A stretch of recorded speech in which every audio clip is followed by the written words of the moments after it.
Victor Frankl என்று ஒரு மாபெரும் மருத்துவ மேதை இருந்தார். எப்ப இருந்தார்னா ஹிட்லரனுடைய காலத்துக்கு பிறகு அப்ப இருந்தார். அவர் ஒரு ஜெர்மானிய நாட்டை சேர்ந்த ஒரு யூதர். அவரை ஹிட்லரனுடைய அரசாங்கம் பிடிச்சு கான்சென்ட்ரேஷன் கேம்ப்ல போட்டு படாத பாடுபட்டு எப்படியோ உயிர் தப்பி, அதுக்கு பிறகு ஹிட்லரனுடைய காலம் முடிந்த பிறகு ஜெர்மனியில் மனோ தத்துவ நிபுணராக அவர் பிராக்டிஸ் பண்ணிட்டு இருந்த ஒரு டாக்டர். அவர் விக்டர் பிராங்கல் அவருடைய பேரு. அவர் த ஹியூமன் மைண்ட் என்று ஒரு அபாரமான புத்தகத்தை எழுதியிருக்கிறார். மனித மனம் எப்படி என்பதை பற்றி ஒரு அபாரமான புத்தகம். அந்த புத்தகத்தில் அவர் குறிப்பிடுற ஒரு நிகழ்ச்சி, இவர் மனோ தத்துவ டாக்டர் தானே. ஒரு நாள் ராத்திரி கிட்டத்தட்ட 10 மணிக்கு இவருக்கு ஃபோன் வந்தது. அந்த காலத்தில் லேண்ட்லைன் ஃபோன் தானே, ஃபோன் வந்திருக்கு. இவர் எடுத்து பேசினா ஒரு அம்மா, கொஞ்சம் வயசான அம்மா சொல்லுது, நான் இப்போ தற்கொலை பண்ணிக்க போகிறேன், தற்கொலை பண்ணிக்கிறதுக்கு முன்னாடி உங்ககிட்ட ஒரு வார்த்தை சொல்லிட்டு தற்கொலை பண்ணிக்கலான்னு நான் தற்கொலைக்கு ரெடியாக இருக்கேன்னு. இவர் உடனே பேசுகிறார். பேசினாரு கொஞ்சம் கொஞ்சமாக பேசி பேசி பேசி பேசி ஒரு 3-4 மணி நேரம் ராத்திரி பேசி அந்த அம்மா கடைசியில் சொல்லிருச்சு, தற்கொலை எண்ணத்தை நான் கைவிட்டுட்டேன் டாக்டர்னு சொல்லிருச்சு. ரொம்ப மகிழ்ச்சி. ஒரு மருத்துவருக்கு இதை விட என்ன பெரிய மகிழ்ச்சி இருக்க முடியும்? அதுக்கு பிறகு 4-5 நாள் கழிச்சு அந்த அம்மாவை போய் அவர் பார்க்குறாரு. இவர் கேட்குறாரு, நான் ஆராய்ச்சி பண்ணிக்கிறதுக்காக கேட்குறேன், நான் சொன்ன எது உங்கள் மனசை மாற்றினது? நான் நிறைய 4 மணி நேரம் நான் பேசினேன்ல, நான் சொன்ன எது உங்களினுடைய மனதை மாற்றியது? அதை நீங்கள் சொன்னீங்கன்னா அடுத்து வர பேஷண்ட்ஸுக்கு அதை நான் நீங்கள் சொன்ன எதுவுமே என் மனசை மாற்றலன்றுச்சு. டாக்டருக்கு எவ்வளவு அதிர்ச்சியாக இருக்கும் பாருங்க. என்னம்மா 4 மணி நேரம் பேசியிருக்கேம்மா, எதுவுமே உன் மனசை மாற்றலையா? இல்லைங்க டாக்டர், நான் சொன்னதெல்லாம் கேட்கறதுக்கு ஒரு ஆள் இருக்காருன்னு உடனேயே வாழுகிற நம்பிக்கை எனக்கு வந்து விட்டதுன்னு அந்த அம்மா சொன்னாங்க. ஸோ லிசனிங் அப்படின்னு சொல்கிறோம்ல, ஒருவரினுடைய ஆன்மா பேச துடிக்கிறது. நாம் நின்று நிறைய வீட்டில் நடக்குங்க இது. வீட்டுக்காரம்மா வீட்டுக்காரர் வந்த உடனே சில வீடுகளில் பணிப்பெண்கள் இருப்பாங்கல்ல, இந்த பாத்திரம் வளர்க்குறதுக்கு வீடு கூட்ட பணிப்பெண், அவங்க ஒரு நாள் லீவ் போட்டாங்கன்னு வைங்களேன், இந்த வீட்டுக்காரம்மா அன்றைக்கி கொதி நிலையில் இருக்கும். பார்த்துருக்கீங்களா? திருப்பத்தூரில் யாருமே லீவ் போட மாட்டாங்களா? வீட்டுக்காரம்மா அன்றைக்கி கொதி நிலையில் இருக்கும். இவர் வந்த உடனே இன்னைக்கு வரவே இல்லை அந்த அம்மானோன்னு வீட்டுக்காரர் என்ன சொல்லுவார், சம்பளத்தை நீ கொஞ்சம் கூட்டி கூட எல்லாம் வருவாங்கன்னு சொல்லுவார். அந்த அம்மாவுக்கு அப்போதான் ரொம்ப கோவம் வரும். ஏன்னு யோசிச்சிருக்கீங்களா? உங்கள்கிட்ட இந்த சொல்யூஷன் அந்த அம்மா எதிர்பார்க்கல. என்ன செய்தால் இந்த பிரச்சனை வராது என்று உங்களிடம் ஆலோசனை கேட்பதை அவர்கள் விரும்பவில்லை. அப்ப எதுக்கு என்கிட்ட சொல்ற அப்படின்னு கேட்பீங்கல்ல. நான் சொன்ன யோசனையை நீ கேட்க மாட்டேன், அப்ப எதுக்கு என்கிட்ட பிள்ளாக்கணம் வைக்கிற? எதுக்கு தெரியுமா? என் பிரச்சனையை சொல்லணும், ஒரு ஆள் காதார கேட்கணும், அவ்வளவுதான். கேட்கறதுனா எப்படி நாம கேட்போம்? போனை பார்த்தீங்கன்னா அப்புறம் அது கேட்பது அல்ல. கொஞ்ச நேரம் உங்க போனை வச்சுட்டு அவங்க முகத்தை பார்த்து அவங்க கண்ணை பார்த்து, என்னம்மா வரலையா, கஷ்டம்தான் உனக்கு, தயவு செஞ்சு ஆலோசனை சொல்லாதீங்க. நீங்கள் அவர்களினுடைய கஷ்டத்தை காதில் கேட்டுக்கொள்ளுகிறீர்கள் என்பதே இன்னொரு உயிருக்கு அமைதியை தரும். ஆண்களுக்கு மாத்திரம் சொல்ல, பெண்களுக்கும் சொல்ல. பல வீடுகளில் ஆண் வெளியில போயிட்டு வர்ற போது அவன் எதையெல்லாம் சந்திச்சுட்டு வரான்றது வீட்டில் இருக்கிற பெண்களுக்கு தெரியாது. ஆண் திரும்பி வருகிற போது உங்களுக்கு என்ன, நல்லா ஊரை சுத்திட்டு வரீங்க, நல்லாவா ஊரை சுத்திட்டு வர, எவ்வளவு இடத்துல அவமானப்பட்டு அடி வாங்கி தான் திரும்பி வரும். எல்லாத்தையும் சொல்ல முடியாது, அதுவும் ஆண்கள் சொல்லவே மாட்டாங்க. பெண்களாவது இன்னைக்கு என்ன நடந்தது தெரியுமான்னு ஆரம்பிச்சு விடாம பேசும். ஆண் சொல்ல மாட்டான். எந்த இடத்திலே அடி விழுந்தது, எந்த அவமானம், எவ்வளவு பேர் வாசல்ல கால் கடுக்க நின்றுட்டு வரீங்க, நீங்க வெளில சொல்லுவீங்க? சொல்ல மாட்டீங்க. நீ வாப்பா இன்னைக்கு சைன் பண்ணிடலான்னு சொல்லியிருப்பாங்க. ஏதோ ஒரு பதவியில் இருக்காரு, பெரிய ஆளுன்னு வச்சுக்கோங்க.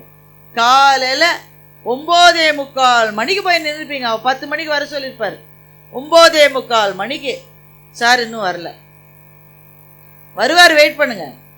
இப்போதான் டீ குடிக்க போனாங்க, இருங்க. நீங்க டீயும் குடிக்க மாட்டீங்க, பாத்ரூமும் போக மாட்டீங்க. ஏன்? அந்த நேரத்தில் கூப்பிட்டுட்டா அப்படியே நிற்பீங்க. இப்போ ஃப்ரீயாக இருக்காரா? லஞ்ச் டைமு கொஞ்சம் நேரம் ஆகும். லஞ்சு முடிஞ்ச உடனே நையுங்காதையா. சார் இப்பதான் மீட்டிங்ல இருக்காரு. கடைசியில நீங்க பாத்தீங்கன்னா 5:30 மணி கிளம்பிட்டாரு. நீங்க பார்க்கல, இந்த வழியா தானே போனார். இங்கதான் ஏன் நிக்கிறேன், பின் வழியா போயிருக்காரு. இதுக்கப்புறம் நீங்க வீட்டுக்கு போறீங்க. வீட்டுக்கு போகும்போது அந்த அம்மா சொன்ன, உங்களுக்கு என்ன, நாளெல்லாம் ஜாலியா வெளியில போய் சுத்திட்டு வரீங்க. அப்ப கூட ஆண் வாயை திறந்து நான் இன்னைக்கு என்ன கஷ்டப்பட்டேன் தெரியுமான்னு சொல்ல மாட்டேன். அதுதான் ஆண். என் குழந்தைகள் சில பேர் இருக்கீங்க, நிறைய பேர் இல்லை, ஆனா அவங்க கிட்ட சொல்றேன், அம்மாக்கள் வணக்கத்துக்கு உரியவர்கள். ஆனா அம்மாக்கள்கிட்ட ஒரு விஷயம் என்னன்னா, நான் வணக்கத்துக்கு உரியவள்ன்றத சொல்லிக்கிட்டே இருப்பாங்க. நான்லாம் எவ்வளோ கஷ்டப்பட்டு உன்னை பெத்தேன் தெரியுமா.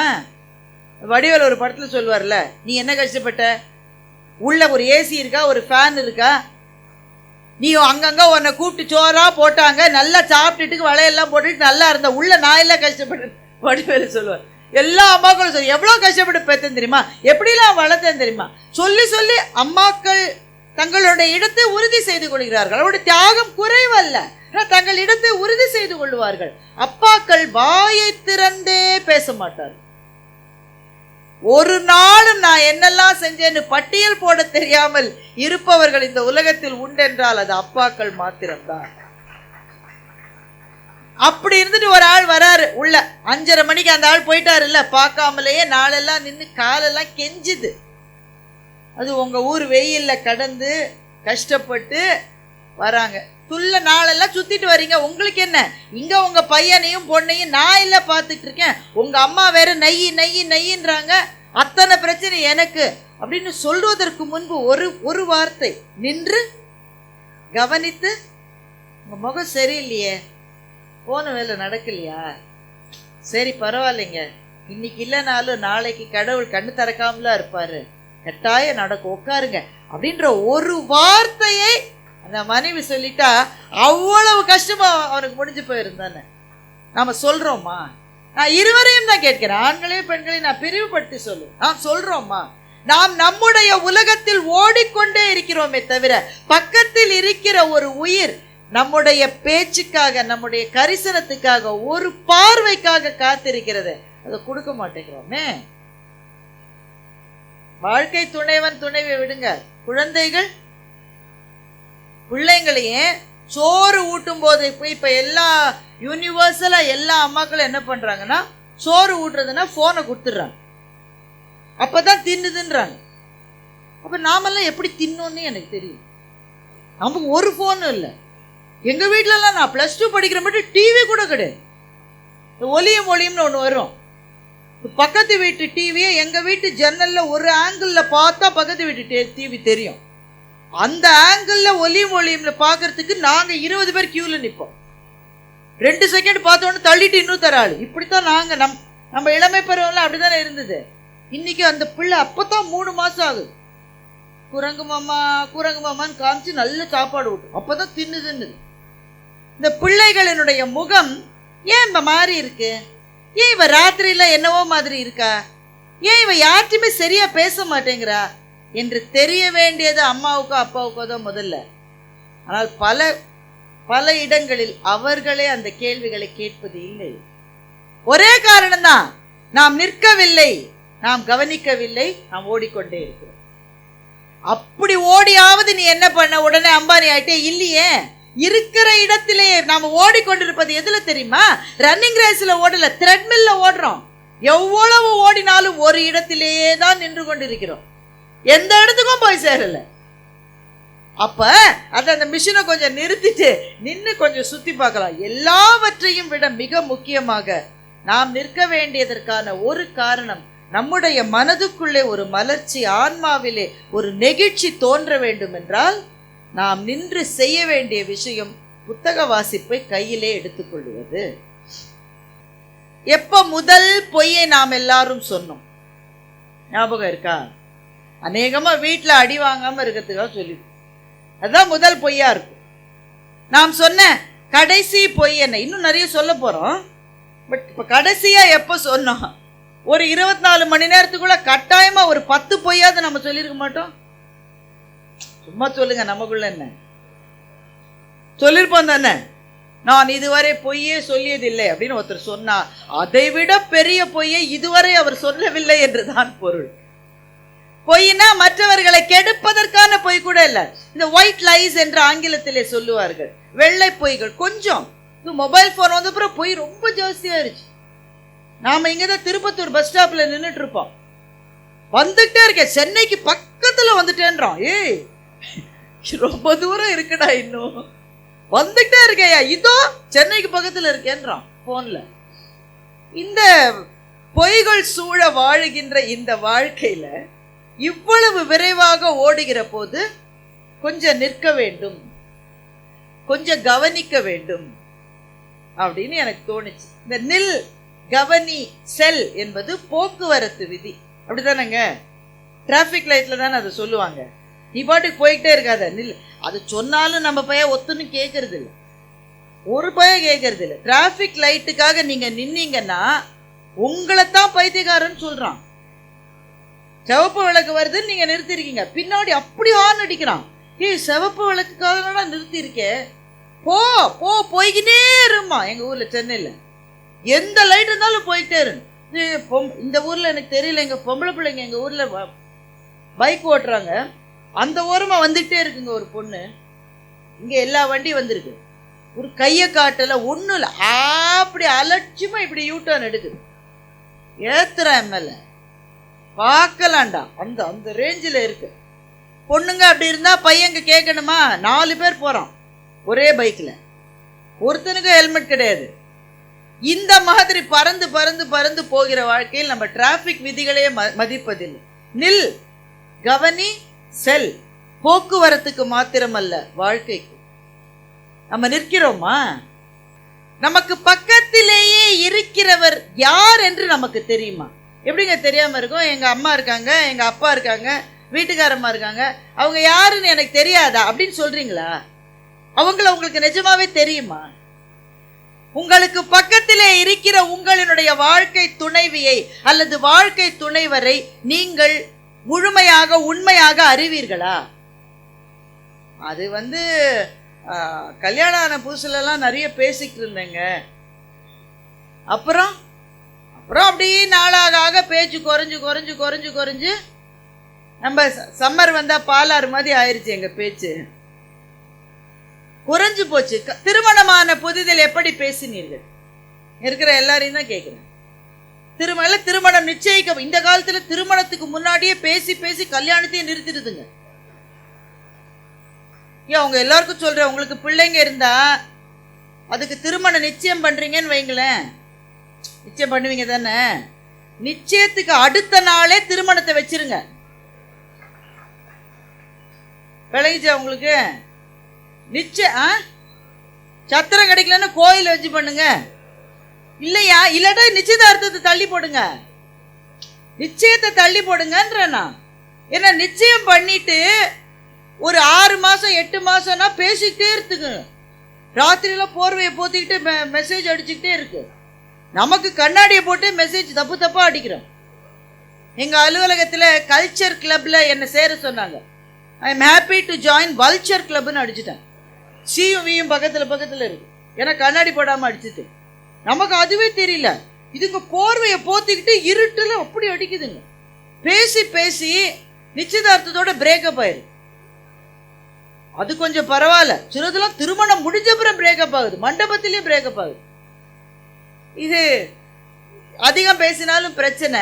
ஆனா திருமணமான புதிதில் இங்க இருக்கிறவங்க பெரும்பாலும் ரொம்ப இளைஞர்கள், என் கண்ணுக்கு தெரியல. திருமணமான புதிதில் பேச்சு என்பது எவ்வளவு அருவி மாதிரி இருந்தது. எவ்வளவு பேசியும் போதவில்லை. அப்பெல்லாம் பேசுவதற்கு நிறைய தடை இருக்கும். வீட்டுல நிறைய பேர் இருப்பாங்க, சும்மா சும்மா போய் பேசினா கிண்டல் பண்ணுவாங்க. அப்பவே பேசணும் பேசணும் பேசணும்னு அவ்வளவு ஆர்வம் இருந்தது. ஆனா திருமணமாய் ஒரு 10 வருடம் கழிச்சு, ஒரு 15 வருடம் கழிச்சு பேச்சு என்பது எவ்வளவு குறைந்து போய்விட்டது. அப்போ இவ்வளவு குறைந்து போன பிறகு உங்கள் வாழ்க்கை துணைவர் அல்லது துணைவியை உங்களுக்கு எவ்வளவு தெரியும்? நில், கவனி என்று நான் சொன்னது போக்குவரத்தை நான் சொல்லவில்லை. உங்கள் வாழ்க்கையில் கொஞ்சம் நிற்க வேண்டிய தருணங்களை நீங்கள் உருவாக்கி கொண்டே ஆக வேண்டும் என்று உங்களுக்கு மாத்திரமல்ல, என்னையும் சேர்த்து நான் இந்த மேடையில் சொல்ல நினைக்கிறேன். எதுக்கு ஓடுறான்? காசுக்கு தான் ஓடுறோம். காசு, பணம், துட்டு, மணி இல்லாட்ட ஒன்றும் நடக்கல. வேலை வேலை வேலைன்னு ஓடிட்டு இருக்கோம். வீட்டிலேயே இருக்கிற இல்லத்தரசிகள் கூட ஒரு நிமிடம் ஓய்வில்லை, குழந்தைகளுக்கு கூட ஓய்வில்லை. ஓடிக்கொண்டே இருக்கிற வாழ்க்கையில் ஏதோ ஒரு கட்டத்துல நின்று இந்த வாழ்க்கையை சரியாதான் வாழறோமான்னு பார்க்க வேண்டிய அவசியம் நம் எல்லாருக்கும் இருக்கிறது. எல்லாருக்கும் இருக்கிறது. அந்த மாதிரியான தருணங்களில் நின்று வாழ்க்கையை திரும்பி பார்த்தவர்கள் சமூகத்துக்கு மகத்தான பணிகளை செய்திருக்கின்றார். அப்படிதானுங்க? நின்று பார்த்தவர்கள். நம்முடைய ஆரோக்கியத்தை சரியா இருக்கான்னு பார்க்கறதுக்காக கொஞ்சம் நிக்கிறோமா? பெண்கள் நிறைய பேர் இருக்கீங்க, உங்ககிட்ட கேட்குறேன். நீங்க ஏதாவது இங்க எல்லாரும் ஒரு ஹேண்ட்பேக் வச்சிருப்பாங்க, அப்படிதானங்க? ஹேண்ட்பேக் இல்லாம எங்கேயுமே போறது. நாம ஓட்ட சுமக்கிற மாதிரி ஹேண்ட்பேக் சுமந்து பல பேருக்கு தோளே இப்படி இருக்கு. அதுல என்ன இருக்குன்னு நீங்க தேடி பார்த்தீங்கன்னா அதிர்ச்சி அடையாது. அதுல யாரும் அதிர்ச்சி அடையாம இருந்தா நான் சொல்றேன் என்னன்னு. எக்ஸ்பயர் ஆன 70 மாத்திரை இருக்கும். ஏற்கனவே எக்ஸ்பயர் ஆன 70 மாத்திரை இருக்கும். ஏதோ ஒரு வீட்டுக்கு போகும்போது மஞ்சள் குங்குமம் கொடுப்பாங்கல்ல, நம்ம இதுல வெத்தலை பார்க்க மஞ்சள் குங்குமம், அது ஹேண்ட்பேக்ல பத்திரமா பல காலம் வாழும். அப்புறம் இந்த பின்னு, ஹேர் கிளிப்பு, கொண்டை ஊசி, அவசரத்துக்குன்னு உள்ள போட்டு வச்சிருப்பாங்க. எந்த அவசரத்துக்கும் எதுவும் கிடைக்காது. எழுதாத பேனா 7-8 இருக்கும். ஒருவேளை நல்லா தேடி பார்த்தா காலாவதியான பழைய 1000 ரூபாய் நோட்டு கூட சில ஹேண்ட்பேக்ல இருக்கும். என்ன காரணம்? நின்று நாம் வாழுகிற வாழ்க்கை. அப்ப இவங்க சாப்பிட வேண்டிய மருந்துகளை எத்தனை பெண்கள் சரியா சாப்பிடாம இருக்க? எங்க டைம் இருக்கு? ரொம்ப பிஸி. காலையில எந்திரிச்சதுல இருந்து வேலை இருந்துகிட்டே இருக்கு. வேலை இருக்குதான் இருக்கு, நானும் ஒத்துக்கிறாத. வேலை தொடர்ந்து, சமையலறை வேலை மாத்திரம் முடிகிற வேலையே அல்ல. பாக்கி எல்லா வேலையும் முடிச்சுட்டு ஒரு பிரேக் எடுக்கலாம். சமையலறை வேலையே முடியாது, தொடர்ந்துகிட்டே இருக்கும். எனக்கு எங்க டைம் இருக்கு? இந்த வீட்டுல யாரு என்னோட பிரச்சனையை புரிஞ்சுக்கிறீங்க? சாப்பிடவான்னு சொன்னா வரீங்களா? சாப்பிடவான்னு சொன்னா வரமாட்டேன்றாங்க. இந்த அம்மா சமைச்சு வச்சுட்டு வீட்டுக்காரர் போனை பார்த்துக்கிட்டே இருக்க. இந்த அம்மா சமையல் ரூம்ல ஏங்க சாப்பிட வரீங்களா? பதிலே இல்லை. இன்னும் 2 அடி நடந்து ஏங்க சாப்பிட வரீங்களா? அப்பவும் பதில் இல்லை. இன்னும் 10 அடி நடந்து ஏங்க சாப்பிட வரீங்களா? அவர் கூப்பிட்டியான்றார். கூப்பிடலையா? கதறின. அவராது பரவாயில்ல, கூப்பிட்டியானாவது கேட்கிறாரு. வீட்டுல ஒரு மகன் இருக்கான்ல, அவன் காதுல 2 காதுலயும் மாட்டிருக்கான். பிரளயமே வந்தா கூட, இடியே விழுந்தா கூட, தடி விழுந்ததா கூட அவன் நினைக்கிறது இல்லை. இவங்களெல்லாம் சாப்பிட கூப்பிட்டு சாப்பிட்ட வச்சு இடத்த சுத்தம் பண்ணி, எங்க எனக்கு டைம் இருக்கு? ஆனா பெண்கள்கிட்ட தான் நான் முக்கியமா சொல்றேன், ஸ்டாப், நில்லுங்க. கொஞ்ச நேரம் நீங்க உங்களுடைய வாழ்க்கையை பாருங்க. வேற எந்த விதத்திலையும் நம்ம உயர்த்திக்க வேணாம், அதுக்கெல்லாம் ரொம்ப தூரம் போகணும். நம்முடைய ஆரோக்கியத்தை சரியா வச்சுக்கிற அளவாவது நிக்கிறோமா? இப்ப நான் நிக்கிறத சொல்லல, வாழ்க்கையில் ஓடிக்கொண்டே இருக்கிறீர்களே, எப்பவாவது ஒரு நொடி நின்று இந்த வாழ்க்கையை சரியாதான் வாழ்ந்துட்டு இருக்கோமான்னு பார்த்திருக்கோமா? கொஞ்சம் கவனிக்க வேண்டிய விஷயம் இல்ல? ஆண்களுக்கும் அதே தான். எவ்வளவு இருந்தாலும் ஆரோக்கியத்தை நீங்க தான் கவனிக்கணும். ஏன்? வேற ஒருத்தருமே கவனிக்க மாட்டாங்க சார், நாம தான் பார்த்துக்கணும். உங்களுடைய ஹெல்த்தை கவனிக்கிறதுக்கு இந்த உலகத்துல ஒரே ஒரு ஆள் தான் இருக்காரு. யாருன்னா, கண்ணாடி முன்னாடி போய் பாருங்க, அவர் தான். நீங்க மாத்திரம் தான் உங்களுடைய ஆரோக்கியத்தை கவனிக்க முடியும். மனசுக்குன்னு ஒரு ஆரோக்கியம் இருக்குல்ல, மனதுக்கு என்று ஒரு ஆரோக்கியம் இருக்கு. இதை எப்படி மேம்பாடு செய்து கொள்வது? ஓடிக்கிட்டே இருக்கிற வாழ்க்கையில பல பேர் மேல எரிச்சல் இருக்கு, பல பேர் மேல பிரச்சனைகள் இருக்கு, சண்டை இருக்கு, பொறாமை இருக்கு, ஃபைட் பண்ணிக்கிட்டே இருக்க வேண்டும். வாழ்க்கை என்பதே போராட்டமா இருக்கு. ஆனா எப்பவாவது நின்று இந்த போராட்டமான சூழலிலிருந்து மனதை மாற்றுவதற்கு என்ன செய்வதுன்னு யோசிச்சோம்னா, மிக நல்ல எளிதான வழி என்பது புத்தக வாசிப்பு தான். ஏன் புத்தக வாசிப்பு மனதை மாற்றுவதுன்னு நான் சொல்றேன்னா, இன்னொருவர் பேசுவதை நாம கேட்பதே இல்லை.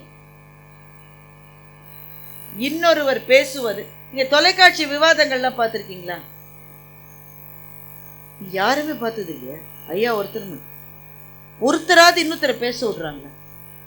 எனக்கு தெரிந்து நான் ரொம்ப பெருமையா சொல்லுவேன், ஒருவர் பேச கேட்டு எதிர்கட்சியில இருக்கிற ஒருவர், எதிர்கட்சினா எதிர் அணியில இருக்கிற ஒருவர் சும்மா உட்கார்ந்து இருக்கிற ஒரே கலை வடிவம் பட்டிமன்றம் மாத்திரம்தான். உடனே எந்திரிச்சு அவர் எப்படி எப்படி பேசினாரு மைக்க பிடிங்க, இதெல்லாம் பட்டிமன்றத்தில் செய்ய முடியாது. தொலைக்காட்சி விவாதத்தில் ஒருத்தர் வாயை தான் திறக்கிறார், உடனே இவர் சொல்றார், இவர் சொல்லுவதை முழுவதும் மறுக்கிறேன், இவருன்னு சொல்லவே இல்லை. இது தொலைக்காட்சி விவாதங்களுக்கு மாத்திரம் இல்லை, நம்ம வீட்டுல இதுதான் நடக்குது, அலுவலகங்கள்ல இதுதான் நடக்குது, பேருந்துல இதுதான் நடக்குது.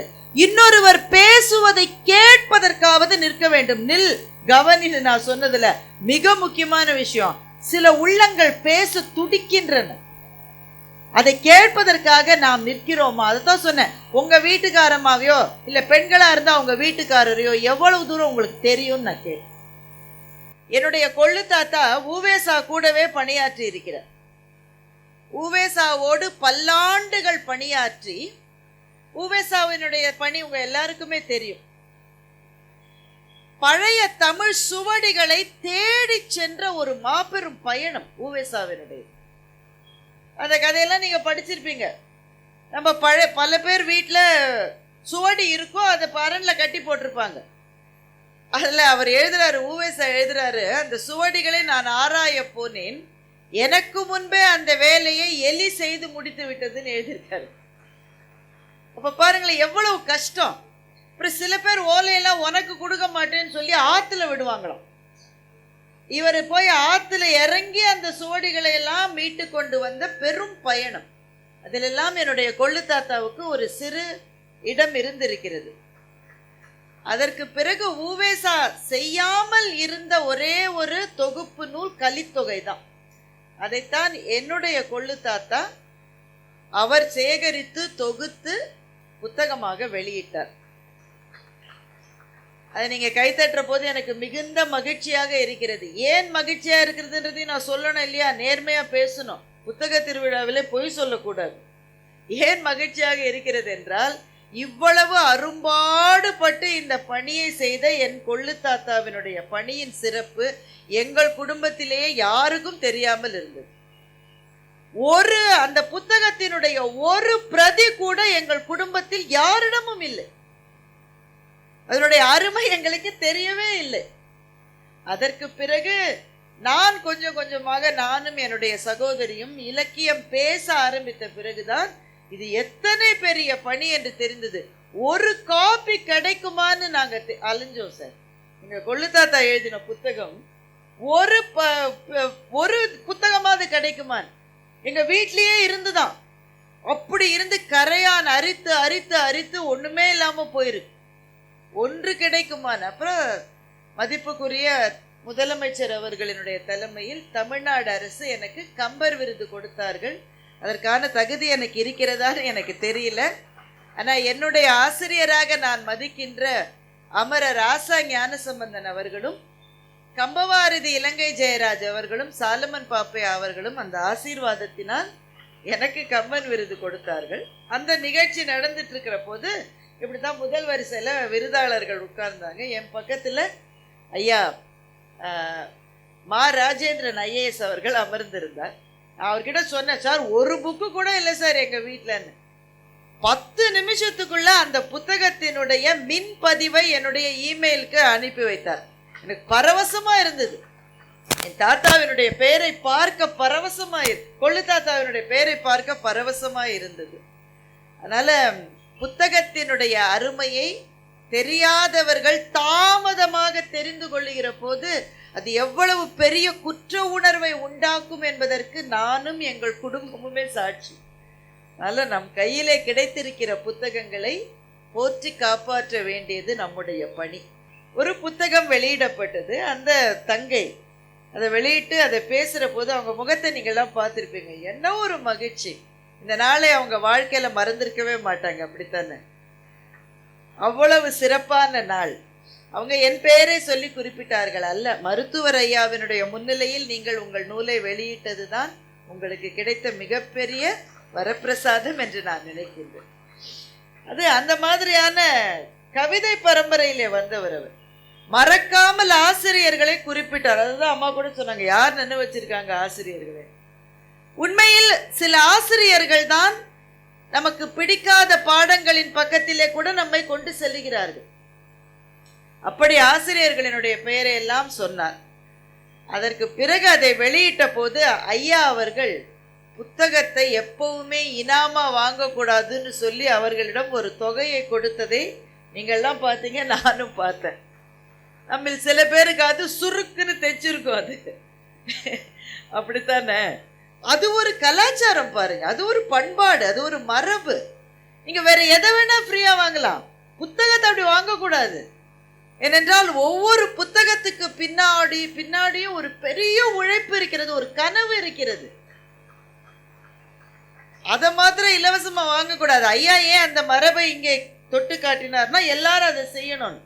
தயவு செய்து புத்தகத்தை மாத்திரம் இரவல் வாங்கி படிக்காதீர்கள், சொந்தமாகவே வாங்குங்கள். உங்க ஊர்ல இந்த ஸ்விக்கில இருக்கா? ஐயா இருக்கு இல்லையா?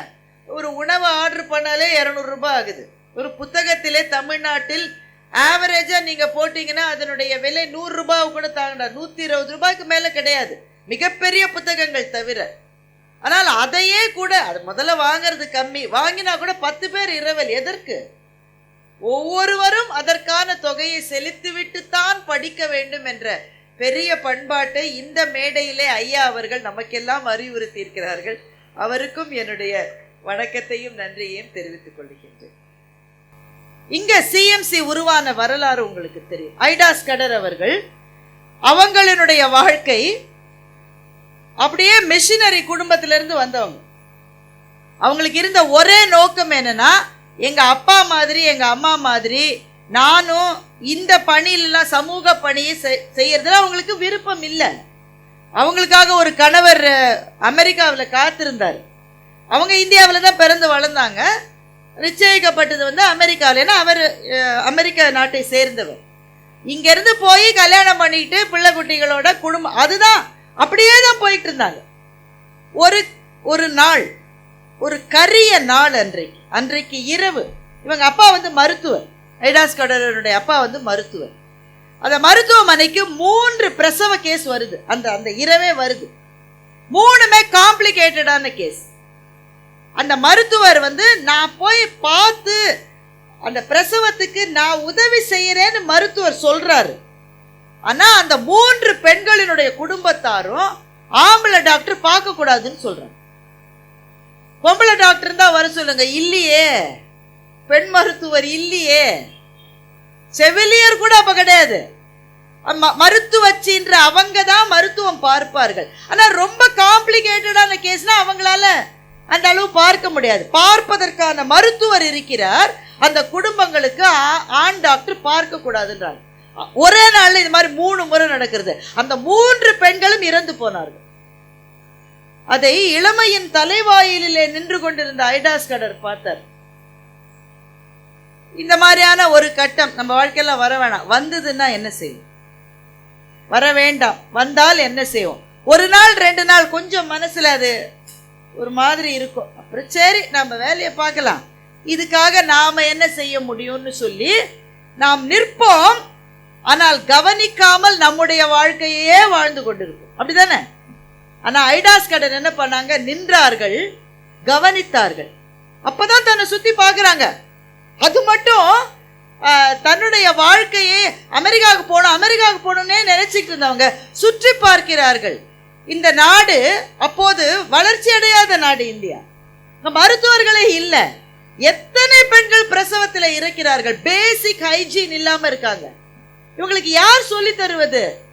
அதுக்கு யாராவது வருவாங்கப்பா, என்னுடைய வேலையில் அப்படி நினைக்கல. அமெரிக்காவுக்கு போய் மருத்துவம் படித்து விட்டு திரும்ப இங்க பெண் டாக்டராக எத்தனை பிரசவங்களை ஐடாஸ் கடர் செய்தார் என்பதை அவர்கள் வாழ்க்கை வரலாற்றை நீங்கள் படிக்கிற போது புரிந்து கொள்ள முடியும். மரத்தடியில 4 துணியை கட்டி அத்தனை பிரசவம் பார்த்திருக்காங்க, வசதி இல்லாத ஊர்கள்ல. இப்படித்தான் சில பேர் நின்று திரும்பி பார்க்கிற போது அவர்களினுடைய வாழ்க்கை பாதை மாத்திரம் மாறவில்லை, சமூகத்தினுடைய வாழ்க்கை பாதையே மாறி இருக்கு.